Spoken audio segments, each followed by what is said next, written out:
Welcome to Larry King Now. Our special guest is Gary Vaynerchuk. The self-proclaimed hustler is a digital media mogul, author, web show host, and venture capitalist, among many other things. As the CEO and co-founder of Vayner Media, Gary hosts the hugely popular YouTube show Ask Gary V, and has penned 3 New York Times best-selling books. Gary has been named to Fortune magazine's 40 Under 40 list of the most influential business leaders and holds the #1 ranking on Forbes' top 40 social selling market masters. His newest book, Ask Gary V, is available now. How did this all start? You wine? What happened with you? What happened with me is I had the great benefit of being an immigrant. I was born in Belarus, in the former Soviet Union. My mother was from Belarus. I didn't know that.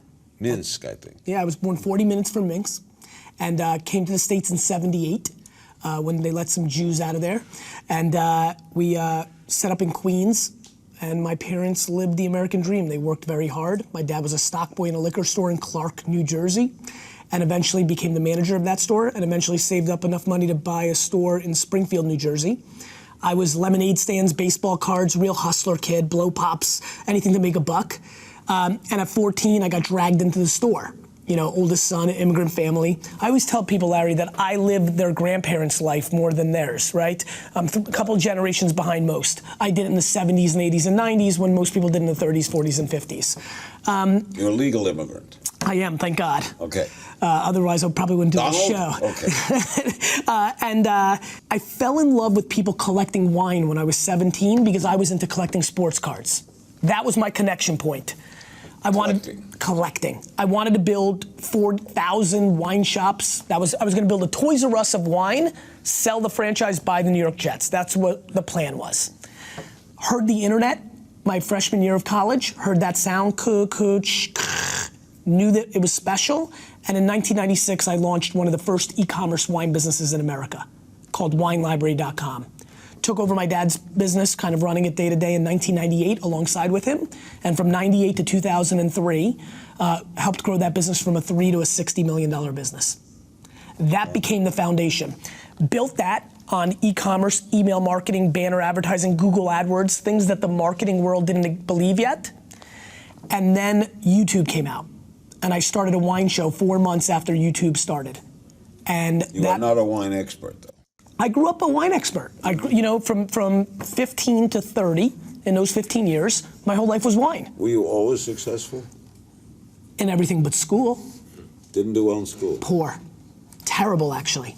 Punted it. You know, it was funny.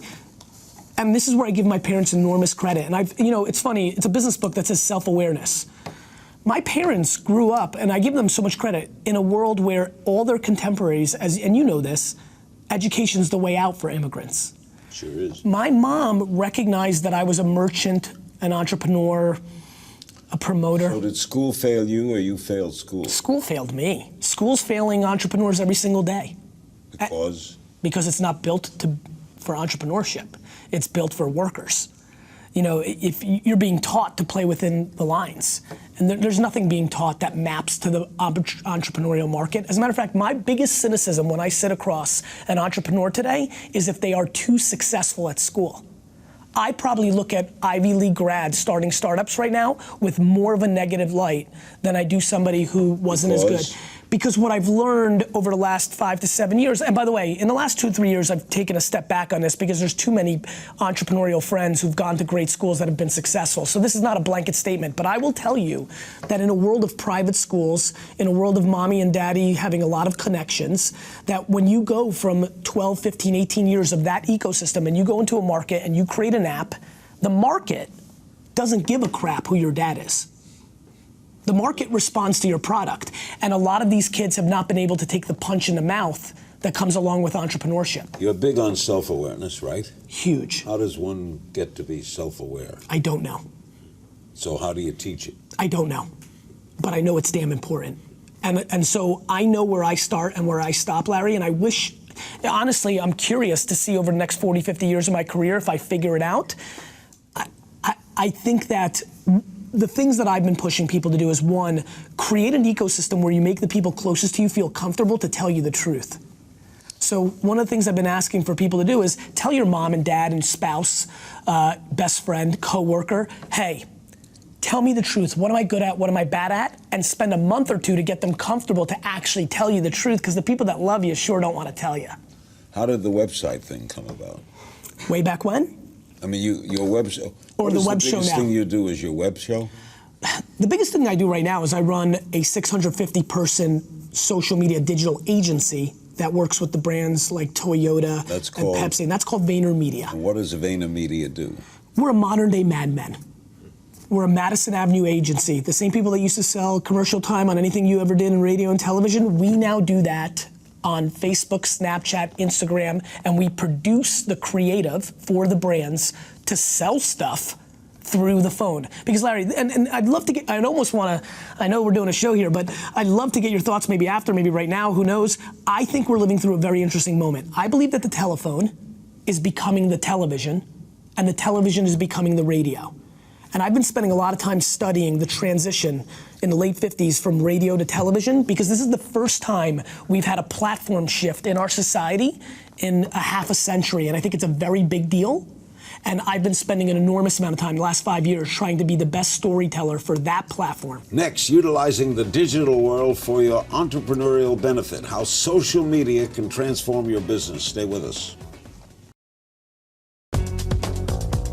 We're back with the incredible Gary Vaynerchuk. Is that a Jewish name? You know what's funny? I know it always confuses people. People don't think it, but I am. Okay. The book Ask Gary V is out now on entrepreneurs' take on leadership, social media, and self-awareness. Okay, how do we use social media to help our business? Well, I think we first understand that social media is a slang term for the current state of the internet. And when you position social media that way, you take it a lot more seriously. So step one, Larry, for 97% of the people that are watching is to actually take it serious. That's number one. And again, we were talking as we were getting ready, a lot of radio people didn't take television serious when the transition happened. That was their loss. Correct. Right? That's what's happening right now, Larry. This is historic. The history always tells you the future. And so that's what's happening. So first, take it serious. Two, understand that Facebook and Instagram and Snapchat and YouTube, these are different channels. It's the difference between CNN and Fox and ABC and sports ESPN. You've got to understand the context of the medium that you're on. So when you're storytelling about your business on YouTube, you've got to produce different content than when you're putting a picture on Facebook. So again, sitting in your presence, I almost want to ask questions more than do this interview. I think that people underestimate context of the medium. Right? I would assume that when you interviewed somebody on radio versus when you did it on television, there's slight differences because they're different mediums. Slight. And it's slight, but it's real. And in that slightness is all the magic. Number three, it's understanding that you have to provide value. Too many businesses right now on Facebook and Twitter and Instagram, every post they put out is buy my stuff, buy my stuff, buy my stuff. Here's where I'm gonna be. Check me out. Buy my book. Check out my experience. Watch me on my show. And nobody's providing value. So the prior book I wrote to this was called Jab, Jab, Jab, Right Hook. Give, give, give, ask. And it gave people a formula of how to put out content that actually gave people enough value that you then had them in a consideration to buy your stuff. But the technology changes so much that something could be new tomorrow that wipes out what was yesterday, right? Tough crap, right? The market is the market is the market. Every day, people put out shows on radio and television that tried to knock you off your pedestal. You had to become number one, stay number one. That's the market. I wish that Twitter wasn't losing its leadership role. I have 1.2 million followers on Twitter. I built my brand on Twitter. I'm dominant on Twitter. I have 2.8. Well, because you're a legend. Why is Twitter going? Because Twitter lost its way, in my opinion, because they didn't create an algorithm, and everybody who follows everybody sees everything, and it gets too loud. And so they had what I call a fire hose problem. Too much information meant that people tuned it out. And so what Facebook did and what Instagram does is they don't show you everything. They show you the stuff based on what you've been liking that it thinks that you're gonna like. All this is most appealing to the young, right? If you're over 40, are you into this? If you're over 50? I think so. Yeah. I think if you look at behavior, let me ask you a question. Have you noticed some of your over 40, over 50 friends start to send emojis on text? I don't know what that is. Do you know the little poop pictures and the little face and the smiles? I don't text. Well, listen, let's turn off the cameras. We got things to do here. I need Larry to send some poop emojis immediately. A poop emoji? Yes, poop emojis. The next thing we're going to talk like a dog in the next segment. We're going to talk poop emojis. But I think if you look at the data, it's stunning what's happened 35 to 60. I'll go a different route with you. For anybody who's watching right now, if you're lucky enough to know your parent at the age that you are now, if you're of an age where you actually knew your mom and dad at the same age you are now, you will notice that your behavior is much younger. Much younger. That has a lot to do with technology. Technology is dragging people. We're living through a youthification of our society. The fastest growing segment on the Instagrams and the Snapchats of the world are the 40 and overs, because just like Facebook, these things age up. Wow. Yeah. Now, explain all of this with regard to the New York Jets. I desperately want to buy them, Larry. You do? Yes, I do. Can you afford it? Not yet. But I've never felt more in control of that actually happening than I do right now. Why this? You're so level-headed and yes. on top of things. Yes. But sports things are a fan thing. Yes, they are. And that's short for fanatic. Yes, it is. And that's emotional. Yeah, listen, I'm a flawed human. I mean, we all have our shortkomings. So, you know, look, I'll tell you the truth. When I came to America, in Queens and in Dover, I couldn't speak English. Dover, New Jersey. Spoke Hebrew? No, I wasn't speaking Yiddish. Russian? But I was speaking Russian. But there was something when I moved to Edison, New Jersey, the kid, Eric Godfrey, Robbie Turnick, they were playing football, and they made me a Jets fan, and it was my first American thing. And my mom, everybody had a Jets jersey, and I wanted one. And my mom, we couldn't afford stuff like that. It's not what immigrants do. You don't go out and buy a $30 Jets jersey. So my mom knitted me one. And so I have it. It's my prized possession. It's literally my prized possession. And I've created a fairy tale in my mind somewhere around 2nd or 3rd grade that I was gonna go from not being able to afford a jersey to owning the whole damn thing. And that is the quest to buy the Jets is my happiness. Whether I buy them or not, so many variables. What if Woody Johnson doesn't sell? Well, he'll be dead by the time. Well, that's right. I mean, there's an advantage of being 25 to 30 years younger than the current owner. But you don't know, anything can happen, right? And so there's a lot of things I can't control in that fairy tale, but I can control the ambitious climb to get there. You are so on top of things. Does a Jet loss affect you? Yes. The Jets are my one kryptonite. I'm actually stunningly level-headed. I'm basically unemotional when it comes to business. I can tell. It's a win-loss thing. It's a net game. I can deal. Yes, the Jets bother me. It's because I'm not in control. We've got quite a few questions on my blog regarding tips for jump-starting a business. What are the 3 most important things to keep in mind when starting up? One, that cash is oxygen. I'm blown away by all these people that are starting businesses that don't realize that money is important. Like, they think about all these things. They're trying to think about 4 years from now, and they haven't made their first check. Just complete lack of practicality when thinking about a business. Number 2, strengths. Are you a salesman? Are you the accountant? Do you have financial strength? Do you have sales strength? Are you operationally? Are you good at HR? Whatever you're best at, do that. Surround yourself with the other 3 or 4 pillars that need to have a business. And number 3, look for the white space, meaning, where are people not marketing and storytelling that you can? Is Snapchat, is YouTube, is a blog or a podcast your way to separate yourself from everybody else while they're running direct mail or radio or television or print advertising? What's the white space in your sector that nobody else is filling? Okay, well, a little game if you only knew. I just throw. What's the best piece of advice you ever got? That. When I was 14, I was full of crap. I was a salesman. I would say anything to you to make you buy my baseball cards or a bottle of wine. My dad grabbed me by the neck and he said, listen to me, where we come from, you've got one thing, your word. And that one moment, easily, my mom did most of the work. My dad was at work. I never saw my dad until I was 14. She built a self-esteem. She made me the right kind of guy, kind. She built the foundation. But that one tweak by my dad changed the outcome of my life from being a good huckster salesman who would have made it okay and made a good buck to having real potential. Did you get some bad advice too? I don't really listen to advice at all, so I'm sure I get bad advice. Larry, I actually think I get bad advice every day. Is there a company we should be paying more attention to? Music.ly.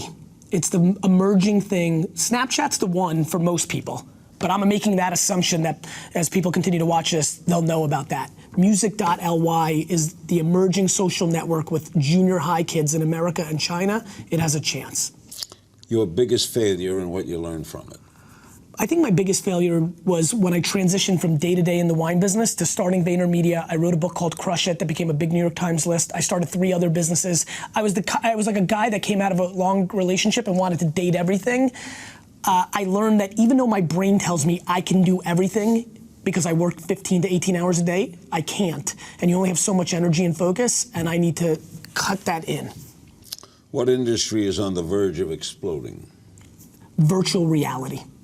And let me say this, Larry, because I think you're gonna get a kick out of this, because if you think emojis is crazy, let me tell you what I'm about to tell you. 12 years from today, when we're doing this interview, as we're gonna have a long relationship, as you said, we're gonna be doing it, it's gonna feel like it's happening just like right now, except one thing, we're both gonna be sitting at home. How about an industry that's slowing down or dying? I think television advertising is in deep crap. Business leader we should be paying more attention to? I think Jeff Bezos, who runs Amazon, is the single best entrepreneur of this century, including Steve Jobs. And he went into the newspaper business. Because he's smart. You know what he did there, Larry? He went into the brand business. He bought that brand, Washington Post, for nothing, and now he's going to deploy it in a different platform, like the Kindle. What's the best success story you ever heard? You know what's funny? That's a great question. I'm very undereducated on the entrepreneurs and successful people in the world. My favorite success story is my dad. He came here with nothing. Yeah. Zero. Good example. I lived in a studio apartment a quarter the size of this studio. Yeah, he's young. He's 62. He's only 20 years old, 22 years older than me. Still working then. On fire. Part of the world that is exploding in business and commerce. I'm very intrigued by Africa. I think Africa is emerging. They've got cell phones at scale. I think that's going to be the place everyone's going to focus the next decade. Young entrepreneur who's impressing you? I think Mark Zuckerberg is going to take that throne from Jeff Bezos, and I think he's grossly underestimated. And in parallel, Evan Spiegel of Snapchat has surprised me. He's 25, I think. The way he's navigated that business with all the pressure of the whole world looking at him. Where do these kids get this? In garages? Where does this come from, this genius? I don't think it's genius. I think that they're lucky that the internet came along and allowed them to do it earlier. The internet is such scale. Larry. Where is the internet? In the ocean, in the sky. I mean, you know, the internet is basically our lives. I actually think the internet is more our life than this is. This is where people spend their time. Attention is the asset, and the internet owns it. Gary Vaynerchuk in 10 years. Hustling. Owning the Jets? No. Not yet. My behavior doesn't map to owning the Jets in 10 years. My behavior maps to owning the Jets in 30. A lot of social media questions. Serena Brainey on Facebook. When do you know you're ready to start a business? If you're asking that question, you're probably not ready. Larry, I believe a purebred entrepreneur suffocates in the notion of doing anything but running their own business. At Chief Chipper on Twitter, what was your favorite baseball card as a kid? 1990 Leaf Frank Thomas rookie card. Me and my friend Brandon adored that card. Just saw Frank a couple weeks ago. He's a real player. He was a real player. He's in the Hall of Fame. Yep. Bruce McKellan on the Larry King Now blog. Do you get political at all? What are your thoughts on people from the private sector? Donald Trump. I don't tend to get political, mainly because I've voted both party lines already at this young of an age multiple times. I'm quite practical about politics. I wait till there's a decision, and I make the decision that I think is best in the current situation. At Breck Landscape on Twitter, what's more investable? A digital company with millions of users and no profit, or one with a few users and millions in profit? Both is true, but if there's real growth at no profit with millions of users, that's the one that you want to run because the upside is so great. No, Twitter had that, right? Yeah, and look, I was an early investor in Twitter. Twitter isn't bad, is it? No, it's not bad. I mean, and by the way, I made a crap load of money, Larry. Like The people who invested in Twitter before it went public made a fortune. Twitter's issue is that it needs to hold on to the attention of its users. Mr. Lou on Facebook asks, in the age of digital media, how do you suggest someone maintain a solid print audience? By making sure, A, they are building a digital audience, and by B, trying to find something clever that the print product can deliver that the digital product cannot. And also this, Larry, holding your breath. I mean, the user is dying off. And when I say dying, I don't mean literally dying. I mean, we're watching 40, 50, 60, 70, 80-year-olds shift into digital consumption. But if print is dying, why does a Carlos Slim invest in the New York Times? Because he wants to use that to push his propaganda. He's got a vehicle. Yeah. As Jeff Bezos has. Of course. Larry, that's the real answer. You know it. Yeah. At KJM1016 on Twitter, how would you suggest one avoids running their social media outlets without making it feel like spam? By not being spam. Larry, this pisses me off all the time. People are like, how do I be less selly? Be less selly. Provide people actual value. Like, if you don't want your social media to feel spammy, why don't you talk about putting out content and acting like a media company instead of acting like a salesperson? John Crabtree on the Larry King Now blog. Do you see any new apps emerging as game changers in the next few years? You know, like I mentioned, I'm very hot on Musical.ly. I also think Anchor, this audio app, is quite interesting. What is that? Think of it as voice Twitter. So you, instead of tweeting, you're doing it by voice. So you literally put up the phone to yourself and say, you know, today I'm thinking, and quite interesting. It's very, very early, but I'm keeping a very keen eye on it. Who invents these things? Youngsters, a lot of times, who don't know any better. You know what I would tell you, and I think this will make sense to you. I look at it very similar to music genres. I think of it as like The Clash and Kurt Cobain and Run DMC. I think it's people who come up, they don't see what they want, and they create it. At Soulman Schofield, do you think you'll ever retire, or do you enjoy working too much? I think when I'm sitting here with you, and I know all the context I know about you, and all the fact that you pretty much have interviewed anybody who's important in the last 50 goddamn years, the thing that most excites me is that you're sitting right here, right now, and interviewing me. I have no interest in doing anything other than that. To me is the most interesting thing that's happening in this room right now, is that while I'm doing this interview, the parallel part of my brain is saying, damn, this is the guy I'm doing this. This is exactly what I'm gonna be doing. Are you married? I am. You have children? I do. How old are the children? 6 and 3. Boy and a girl? Mm-hmm, girl, boy. All right, how do your thoughts on your ability in business to raising a family? Do you use the principles at home? I do. I think first of all, I'm an EQ, HR-driven CEO. I think I win not on my IQ, but on my emotional intelligence. I think that I'm very in tune to people's feelings. I try to reverse engineer what they're about. For example, I have no interest in my kids being anything but who they are. My mom gifted me by parenting me to my strengths. If my kids are artists or want to be in the nonprofit sector or climb mountains, I'm all in. I want them to do them. The one line in the sand I have is no 8th place trophies. Lizzie knows, and now I'm looking at the camera because I want her to see my eyes again, no 8th place trophies. Life is about winning and losing. It's binary, right? So as long as my kids know that, I don't care what they do. They don't need to make money. They don't need to be entrepreneurs. But to win, there's a real market. To be a great artist, to be great at helping other people, you have to be great at it. Does your wife get involved in your business? No. We have a very strong line in the sand. My parents had that. Her parents had that for the most part, so I think we're just kind of acting on what we saw behaviorally.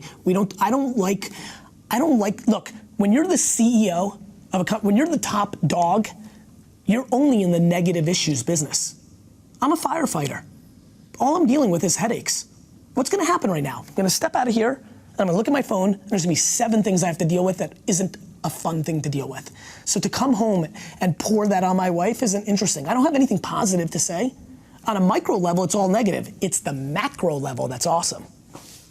Gary, you're incredible. Great Thank meeting you. you. Nice meeting you. This is the first of many meetings. Thank you, my friend.